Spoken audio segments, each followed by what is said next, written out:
سب سے ضروری جو رشتہ اللہ تعالیٰ نے انسانوں میں قائم کیے ہیں ان میں خامند اور بیوی سب سے بڑا رشتہ ہے، سب سے اہم رشتہ ہے۔ یہ پہلا رشتہ ہے جو اللہ نے قائم کیا حضرت آدم اور حوا کے درمیان۔ یہ آخری رشتہ ہے جو انسانوں میں قائم رہے گا جنت میں، ہر مرد اپنی بیوی کے ساتھ، ہر عورت اپنے خامند کے ساتھ، جوڑا جوڑا جوڑا جنت میں رہیں گے، قریب قریب ہوں گے۔ جنات عدن یدخلونها ومن صلح من آبائہم، ماں باپ و ازواجہم، بیویاں و ذریاتہم، اولاد، قریب قریب۔ لیکن ہر آدمی، ہر شخص اپنی بیوی کے ساتھ، ہر عورت اپنے خامند کے ساتھ۔ یہ رشتہ سب سے بڑا رشتہ ہے، سب سے اہم رشتہ ہے۔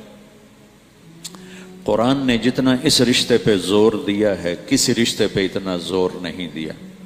والدین کی خدمت اور حقوق کے لیے چند آیات، اولاد کی تربیت کے لیے چند آیات، باقی رشتوں کے لیے تھوڑی تھوڑی آیات ہیں، لیکن خامند اور بیوی کے رشتے کے لیے سینکڑوں آیات، پوری پوری سورت اتاری ہے۔ سورہ تحریم، خامند اور بیوی کا رشتہ، سورہ طلاق، خامند اور بیوی کا رشتہ، سورہ نساء، خامند اور بیوی کا رشتہ، سورہ بقرہ، آل عمران، اتنی تفصیل ہے۔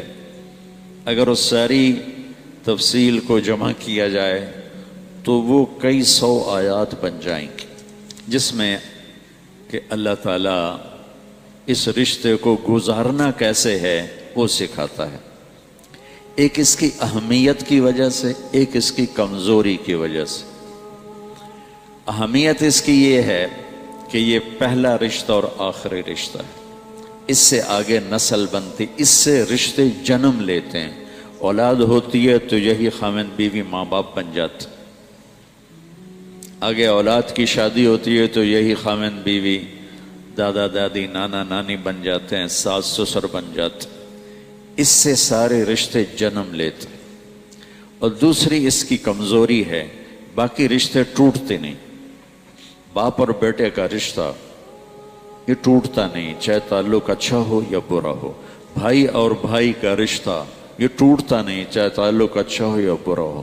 بہن بھائی کا رشتہ یہ ٹوٹتا نہیں، چاہے بول چال ہو یا بند ہو۔ لیکن خامند اور بیوی کا رشتہ ایک بول پہ ٹوٹ جاتا ہے، ایک لفظ پہ ٹوٹ جاتا ہے، اور اللہ چاہتے ہیں کہ وہ حالت پیدا نہ ہو اور وہ صورتحال پیدا نہ ہو۔ اسے کیسے نکلنا ہے، اسے کیسے بچنا ہے؟ صورتیں بھری پڑی، زندگی کیسے گزارنی ہے، صورتیں بھری پڑی ہیں۔ اور بدقسمتی سے یہ رشتہ سب سے زیادہ اس وقت پس رہا ہے، جتنا یہ اہم ہے اتنا یہ پس رہا ہے۔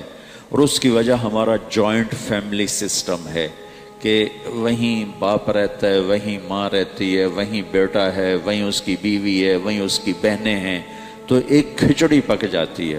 کسی وقت میں یہ بہت اچھا سسٹم تھا کہ ایک دوسرے کے رشتوں کی پہچان تھی اور ایک دوسرے کے مددگار تھے، لیکن اب یہ جوائنٹ فیملی سسٹم ایک مصیبت بن چکا ہے کہ رشتوں کی پہچان نہیں، اور جتنے لوگ زیادہ ہوتے ہیں اتنی لڑائیاں زیادہ ہوتی ہیں۔ اس لیے آنے والی کا یہ حق ہے، آنے والی کا یہ حق ہے کہ طیب کا باپ مالدار آدمی ہے، یہ اس کی بیگم مطالبہ کرے کہ مجھے الگ رکھو، میں تمہارے ماں باپ کے ساتھ نہیں رہنا چاہتی، تو اس کے ذمے ہے یہ اس کو الگ گھر لے کر دے، تاکہ اگر کوئی جھگڑا ہو تو 2 میں ہو، 10 میں نہ ہو۔ چونکہ جوائنٹ فیملی سسٹم میں ایک قطرے کی جو بات ہوتی ہے نا وہ موج بن جاتی ہے، ایک تنکے کے برابر کی بات ہے نا وہ جنگل بن جاتی ہے۔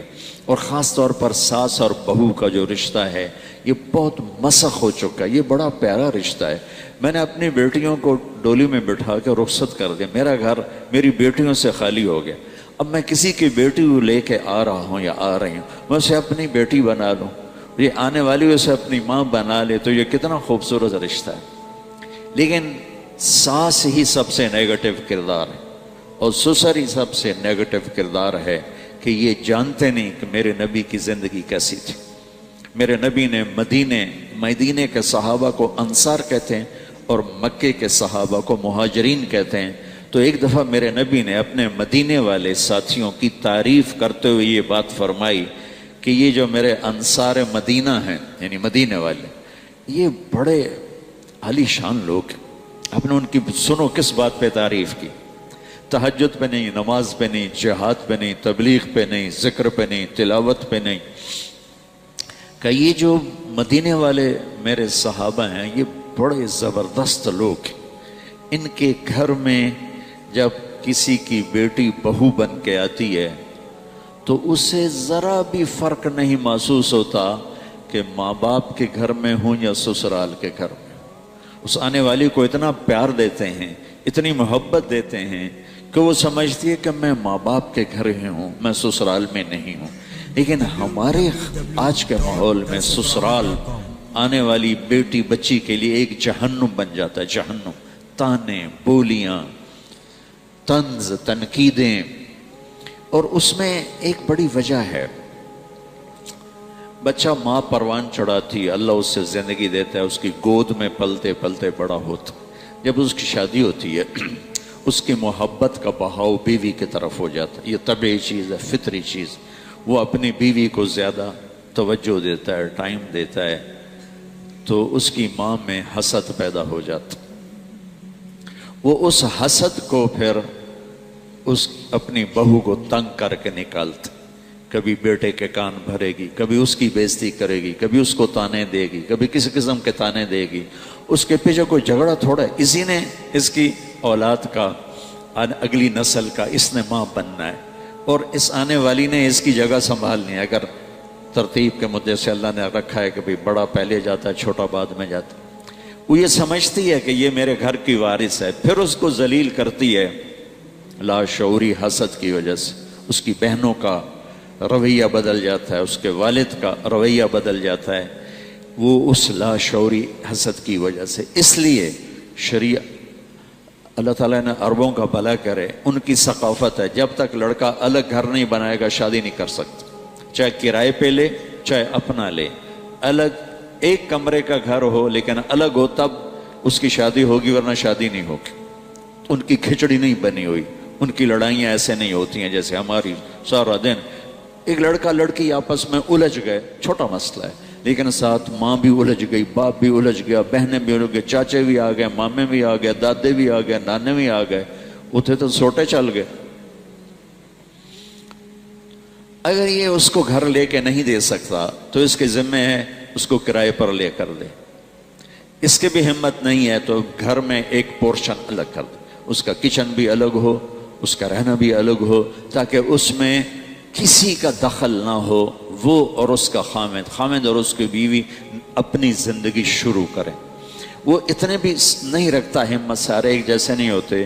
ایک کمرہ، ایک کچن، ایک ٹوائلٹ، یہ آنے والی لڑکی کا حق واجب ہے، یہ حق واجب۔ مشترکہ کچن ہوگا تو لڑائیاں ہوں گی، مشترکہ واش روم ہوں گے تو لڑائیاں ہوں گی۔ اور اگر یہ اس کی بھی ہمت نہیں رکھتا کہ کمرہ بھی نہیں الگ کر سکتا، واش روم نہیں دے سکتا، کچن نہیں دے سکتا، تو پھر یہ شادی نہ کرے، روزے رکھے تھے تسبیح پڑھے، کسی دے دینوں برباد نہ کرے۔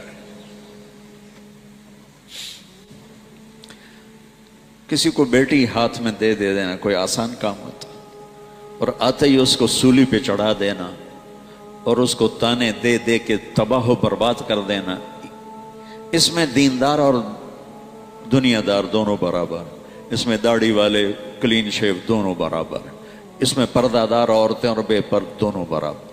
آگ لگی ہوئی ہے، آگ لگی ہوئی، آگ لگی ہوئی۔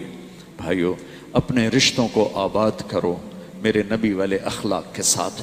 رشتوں کو آباد رکھنا ہے تو صرف ایک چیز چاہیے، صرف ایک چیز، صرف ایک چیز، صرف ایک چیز سے ہر رشتہ آباد ہو جائے گا، وہ ہے ایک دوسرے کو برداشت کرنا، یا وہ ہیں میرے نبی کے اخلاق، یا وہ ہے ایک دوسرے کی تعریف، حوصلہ افزائی، یا وہ ہے ایک دوسرے کو طنز اور تانے سے بچانا۔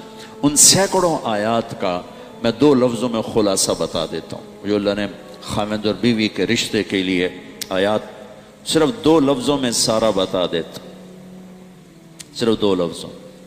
میرا اللہ کہتا ہے نساؤکم حرث لکم فاتوا حرثکم انا شئتم، تمہاری بیویاں تمہاری کھیتی ہیں.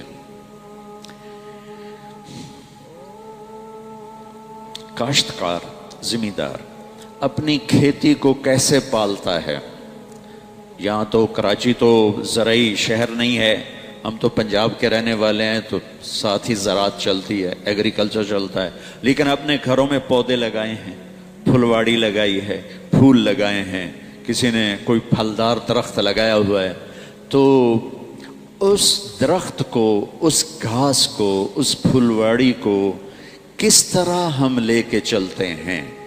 پانی کی ضرورت پانی لگاؤ، کھاد کی ضرورت کھاد لاؤ، سپرے کی ضرورت سپرے لاؤ. پھل نہیں دیا تو پریشان بیٹھے ہیں، پھل نہیں آ رہا، کوئی وجہ تلاش کرو. یہ ہے ہمارا رخ.